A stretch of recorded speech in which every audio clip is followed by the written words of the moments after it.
Hi, good morning here from Los Angeles. Valerie Milano, the senior editor of the Hollywood Times, and I'm going to have the rest of our people here introduce themselves. Thank you so much. Hello, everyone. My name is Sarah Key, and I'm a contributing writer for the Hollywood Times. And I'm Jared Asher Harris. I'm a director of many music videos, and most recently, my first film, Meet Cleaver. Yay, and we're so glad to have Jared here with us today, and just thrilled that we were able to see Meet Cleaver. And we're going to talk about another project of his, and he's done many. So I'm going to go ahead and start the Q&A. So Jared, what inspired you to go from a director by day to a filmmaker at night? And have you always wanted to be a director? Yeah, I've always wanted to since I was little. When I was really little, I would even like write scripts and like convince parents to like drop their kids off early at school. I'm talking like elementary school, early to like rehearse for a movie that would never get made because we were all 8 years old, of course. But I would, so I was always doing that stuff. And but through like life's normal just paths and challenges and what have you, I kind of lost a little bit of that, I guess, leading leader kind of confidence and whatnot. And I kind of, switched more to an editing, post-production kind of role, more special effects. But then upon graduating from school and everything and being spit out into the real world, I very quickly like kind of realized like, wait a second, no, I want to be a director. And then I finagled my way in and been doing it ever since. So that was so I didn't even think I was gonna be a director, let alone a director of like horror. You know what I mean? I didn't Yeah, I wouldn't even expect a music video director. So it's all been very exciting and it's an adventure, that's for sure. sure. That's fantastic. Are there any directors that motivate or stimulate your growth as a writer and director of horror films? What horror films inspire your work? Yeah, so it's funny. I can very quickly say like what directors got me into this and what I'm passionate about. But the writing thing is actually a new development. I sort of even wrote me, I mean, I was writing these music video concepts, I'd come up with them and all that stuff, right? But in terms of Me Cleaver, I wrote it because I just had to. Like I needed something to direct. So I wrote it. I through this process, I've come to through the feedback I've gotten, I'm a pretty good writer. So that's kind of new. But in terms of who's really just inspired me, if it isn't obvious, like, my Lord and Savior, Tim Burton, Yep. Oh, yeah. people like Sam Raimi, who's done things like Evil Dead, the original Spider-Man trilogy, which was a huge impact on me growing up. Mel Brooks, all that good stuff. Those all really, yeah, inspire me deeply. So to be inspired to write the unique concept of this film, were they those people or were there somebody in particular? So in terms of the actual the writing, that's I guess it's funny. The aesthetics and whatnot come from what I've seen.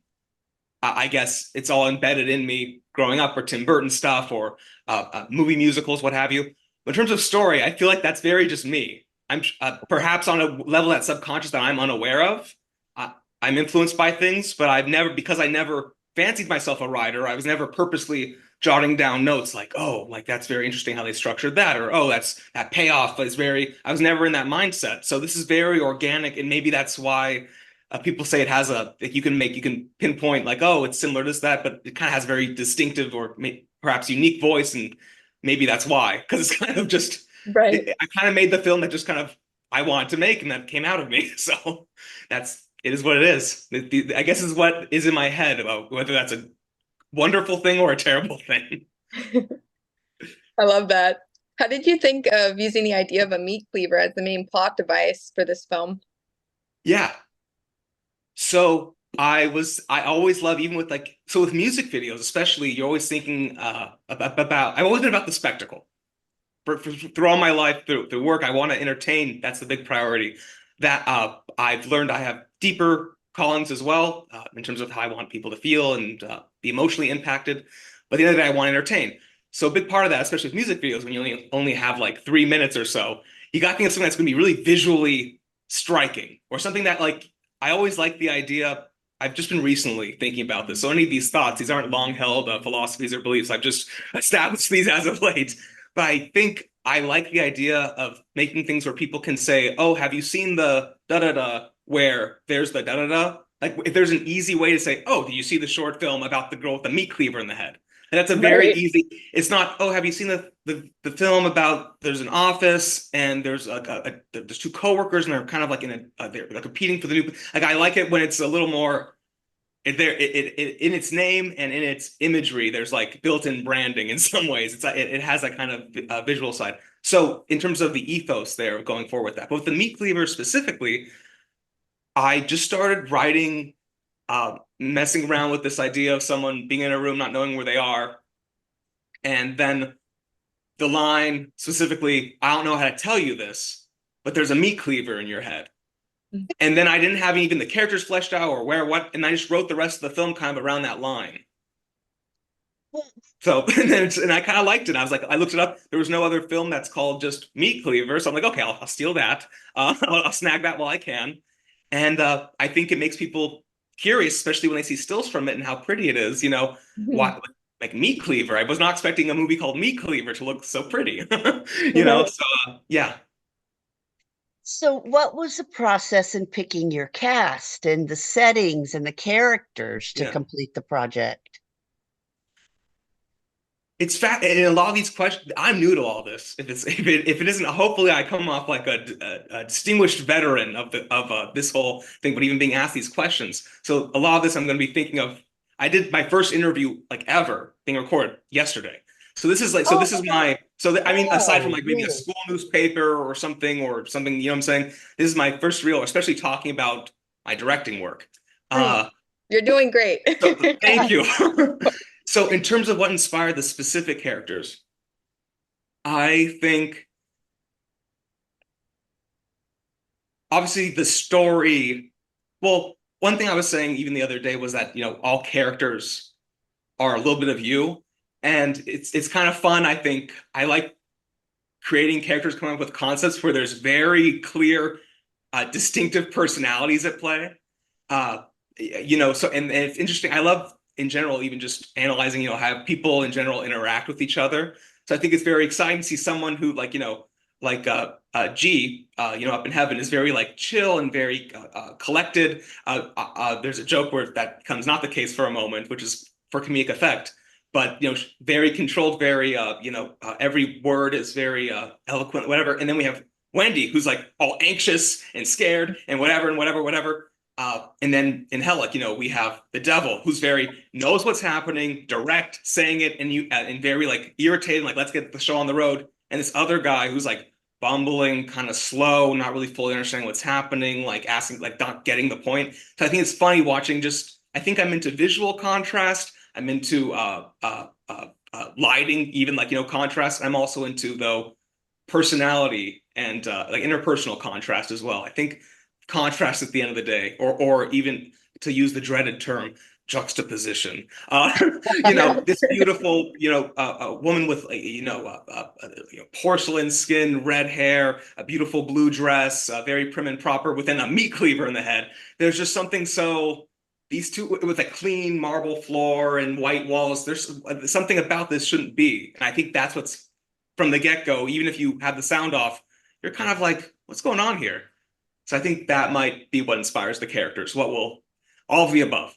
And before you finish, what about the settings? Where was it Oh, filmed? the settings.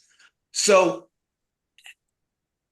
heaven, I just imagined, was very clean and very, these were stages. I wanted to have a very built. I wanted to feel like surreal. It's funny. There's actually a comment on Instagram on one of the posts, like, I really hope this isn't AI. And I was like, nope, all 100% organic USDA filmmaking. But that's a Right. compliment, because I'm very, I wanted to feel very almost like pop-up book-esque, not to the point where it's unbelievable, but very like, especially in heaven, everything's very, it's minimalistic and just like OCD perfect, like where everything's, And trust me, the production designer would tell you that exact thing. I was very, very particular, or down to the wainscoting.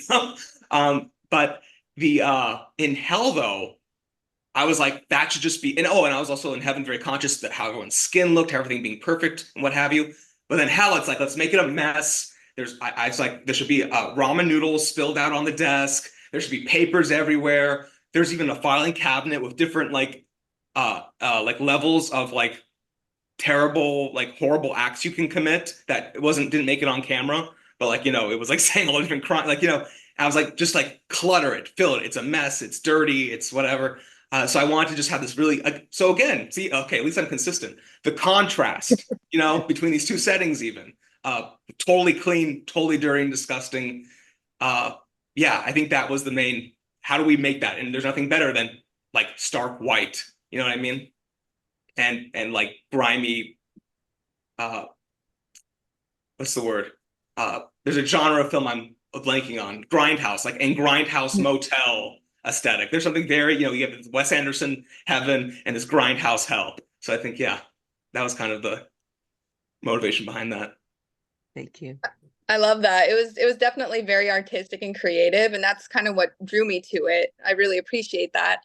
So based on the settings of Heaven and Hell, why do you think showing this duality between Heaven and Hell is touching and quite approved among your audience? Let me think for a second. Yeah. I want, and one, I want to come off with, but two, I want to make sure I answer. Because like, it seems I can tell that you actually really enjoyed the film. Yeah. So I want to make sure, do it justice. Yeah, all good. I think, so it's interesting, like chicken or the egg. So the same way how I say, oh, I'm into things like contrast, I also say I'm into being an entertainer. So I'm not sure if I'm into contrast because I'm into being an entertainer, and I find that contrast is entertaining. You know what I mean? Right. So I'm not sure what came first, but either way, specifically, you were asking about just the ideas of Heaven and Hell even. I want to, while being dry, I'm very, I'm learning, and this probably goes back to just deep root things even growing up. It's very important to me that I'm coming across clear and that everything is very, so, there's no one's confused. No one's like, wait, what just happened? Or wait, what was that line? Let's rewind. Or, oh, wait, that happened too fast. What's happened? So confused. I hate it. Like, it bothers me. I don't want anyone to feel that way. So I was thinking and here's another revelation, for my first short film ever, I thought that it would make sense that while I had in some ways wacky out there meat cleaver kind of concept, whatever, there's nothing more instilled in the zeitgeist of humanity than Heaven and Hell. That immediately eliminates,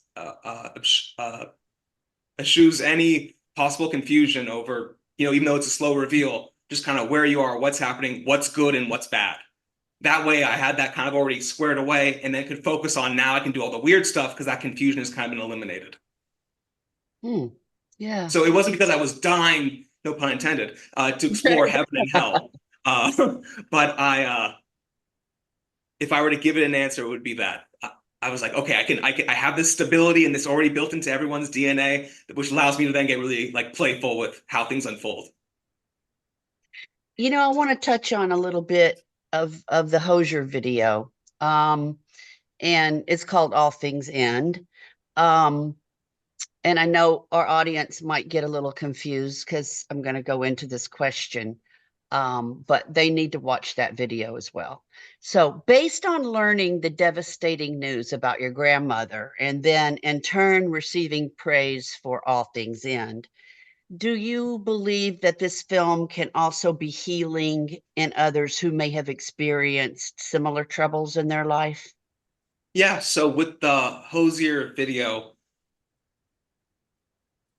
it was sort of in some ways, it's funny, in some ways there's an almost, defeatist is the wrong word, but an almost a more like, I don't want to say negative either, but this acceptance of this so is life, in a very like kind of like solemn way in some ways, and like being very accepting it's all part of this experience.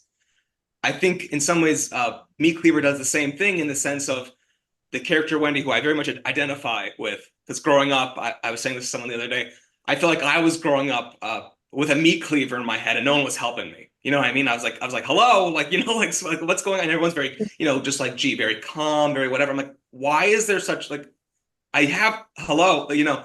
So I think in that, in a different kind of way, it's sending a similar message by the time you get to the end of the film, which is it, you know, there's a line, you know, when stuff goes down, like, why did you do all that? And G replies, because I knew you'd be okay.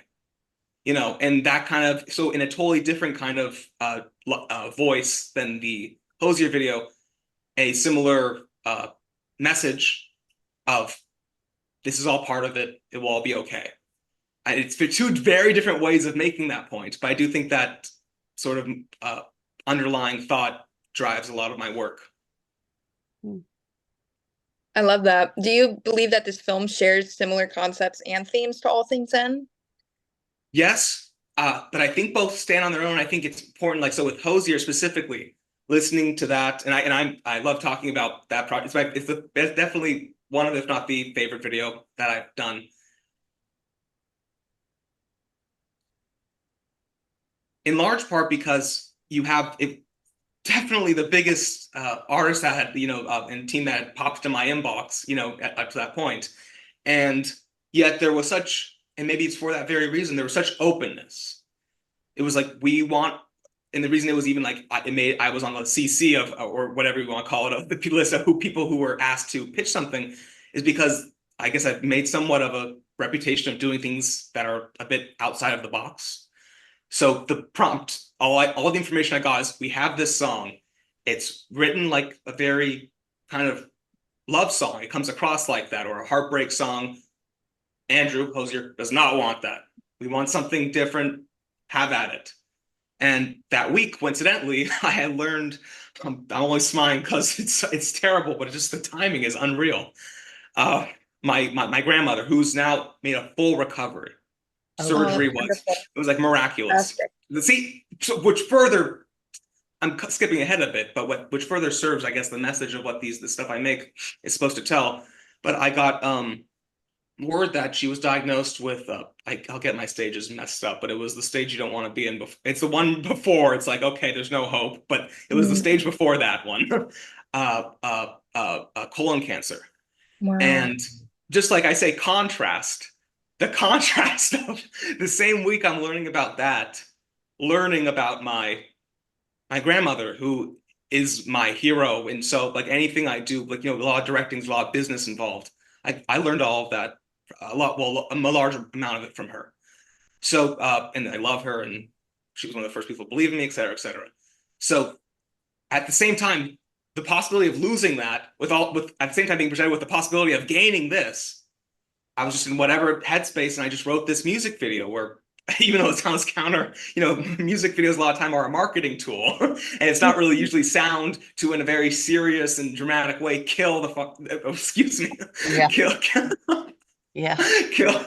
I curse like a sailor. This is really hard for me. To kill off the star, you know, 30 seconds into the song, and then for the almost remaining video, he's just lying there dead. As counterintuitive as that seems, that's what I pitched.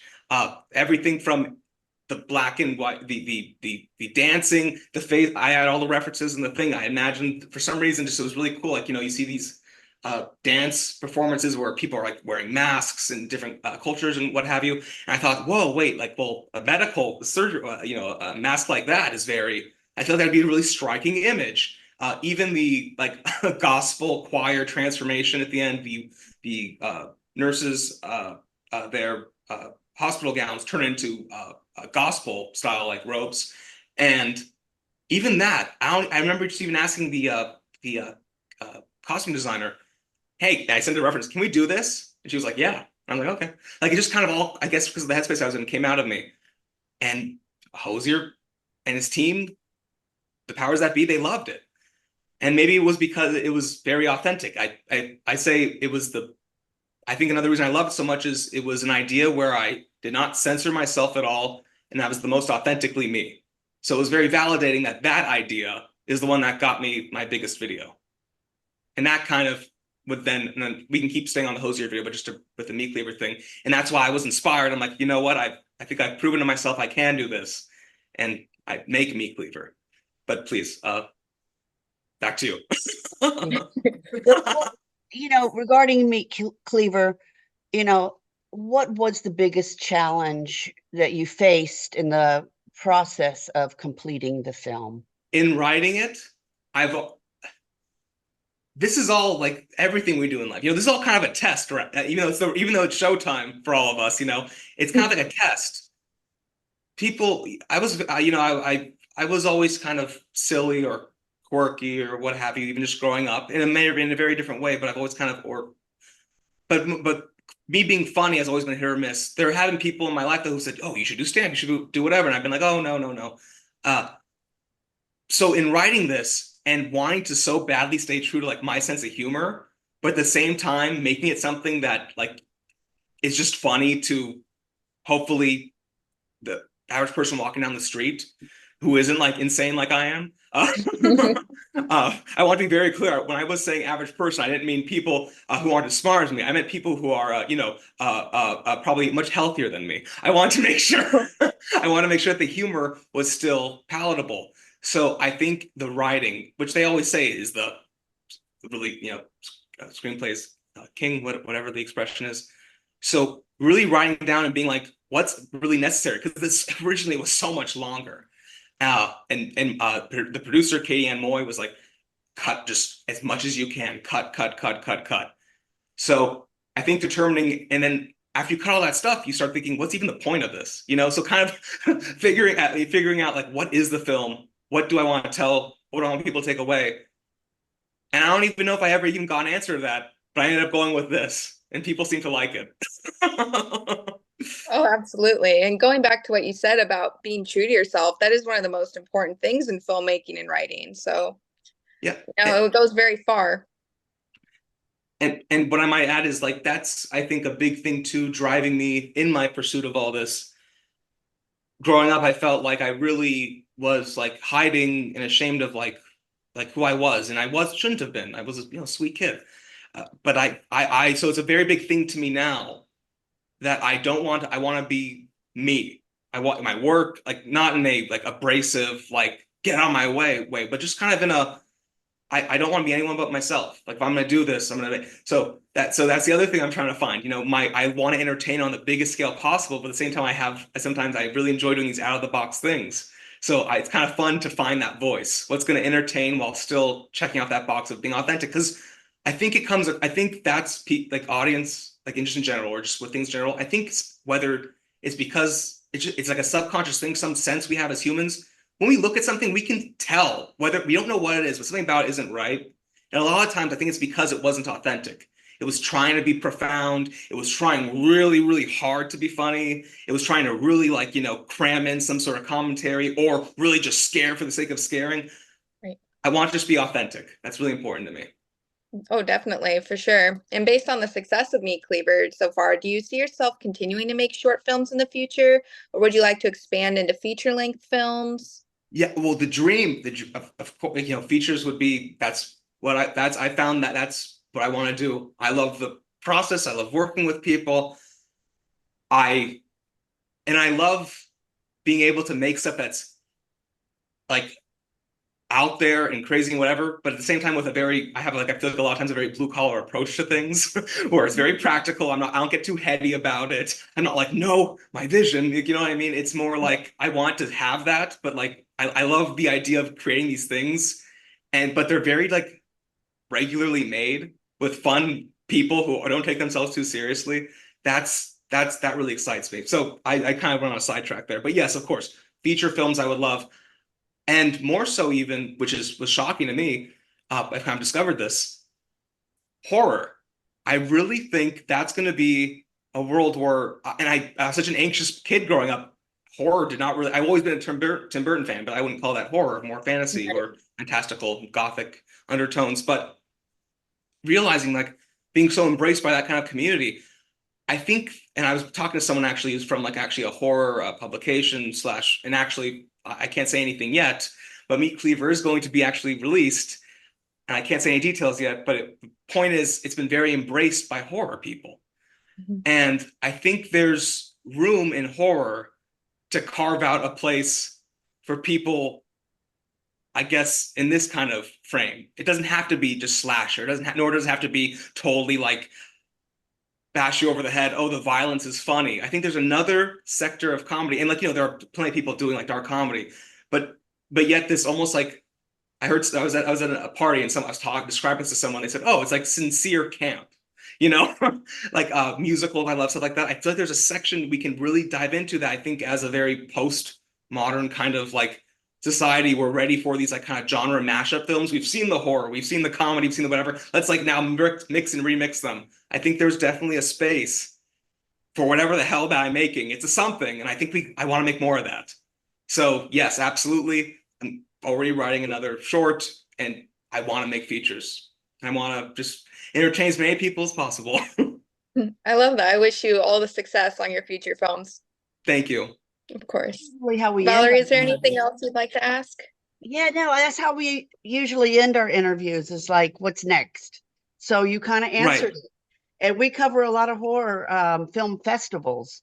So I have a funny feeling we might be seeing you at one of those. Yeah, and Yep. the film is going to be screening at Film Quest Oh, good. in either next month or depending on what day it gets slotted. So I'm very excited about that and to be around those kinds of people, genre festival, horror folk. And I think, yeah, I think so. I'm sure, yes, we'll be crossing paths again soon. Lovely. Well, Absolutely. please tell our right now our audience that how we can find more information about the film, more information about you, social media, website. How? Yeah. At the moment, at Jared Asher Harris, my name just written out on Instagram, and then also Meet Cleaver Movie. And on both those, it's more active on my Jared Asher Harris account. There are lots of announcements coming very soon. I there are people. It's almost like, and it makes sense, like, you know, because I've been really like building this up. People are like starting to get a little pissed. They're like commenting out, where can, like, it's now, they're like almost like, now it's annoying me. Where can I watch this? If you're gonna like show this, you know, post, you gotta have the film. There will be an answer in a matter of days. So, and it's gonna be really, I'm honored that it's going to be screened in this manner. So stay tuned on those two profiles for updates. It's gonna be good. Love it, love it. And we're the Hollywood Times dot today. Our YouTube channel is the Hollywood Times Official. So everybody's going to be watching our interview and our article very soon. And I want to thank Sarah and especially you, Jared, for being here and taking this time for this interview. And I hope to meet you in person someday soon. Be great. Absolutely. Thank you so much. Nice Thank talking you. to you. All right. Bye. Take care. Bye. Nice meeting you. Nice meeting you.